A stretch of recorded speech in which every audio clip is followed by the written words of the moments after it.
What's up, Internet? It's brownkidd here from Albotas.com. I'm here with Mr. Roc Upchurch, artist on one of my favorite comics on shelves right now, Rat Queens. Can you tell us what it is about this book you think that makes people react in an insanely passionate way? I don't know. I mean, I've heard a lot of different things. I think a lot of people respond to these four main characters, these women in this lead role, the fact that they don't, I guess, look like the cookie-cutter Barbie style of comic book women that people are used to. They don't act, prissy or princessy. They act like actual people, and right. They act like what they are, and they look like what they are, even though it's in this fantasy world.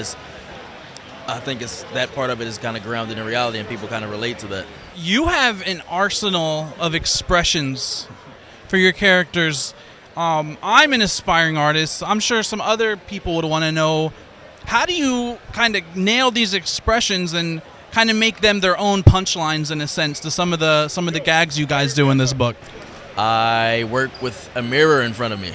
I make a lot of stupid, silly faces. Yeah, I mean, it's acting. You want your characters to be the actors, and you want them to win, Emmys every time.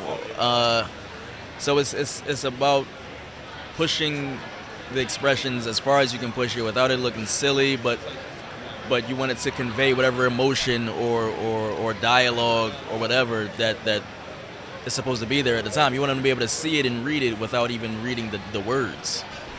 Now, what's your favorite thing that you've drawn for this book so far? Because there's some fucking awesome stuff. That's tough. I love everything. My favorite thing was probably Betty eating the candy lady. That was fun, and it was actually supposed to be a longer sequence. We just couldn't fit it in.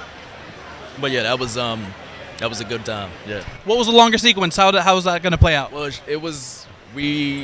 we're gonna go into her visions. Oh my God. And it was like an elaborate mushroom candy land that she would skip through this meadow, really trip out.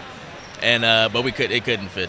Yeah. One shot, free comic book day, one shot. It may happen at some point. Yeah. Now the fantasy is ridiculous, because I grew up playing D&D and reading all the monster manuals and stuff, and it just feels very authentic. Did you have any experience with fantasy stuff or D&D or anything like that? Well, Kurt is a big D&D guy. My fantasy experience came from video games Final Fantasy and things like that, and movies. Things like old Jim Henson type stuff. So yeah, that was so we both have these fantasy backgrounds and love for fantasy from all different medias, and it kind of came together in this. You totally nailed it, man. Now the cartoon was announced. How involved are you guys with what's going on with that? Well, involved to the point where they want to keep it as close to the source material as possible.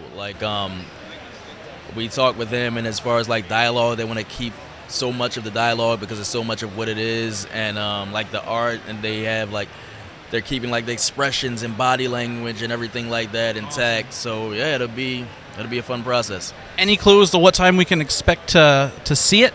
Right now, everything is still about the pilot, so it's they're getting there, they're working on it, and we'll see.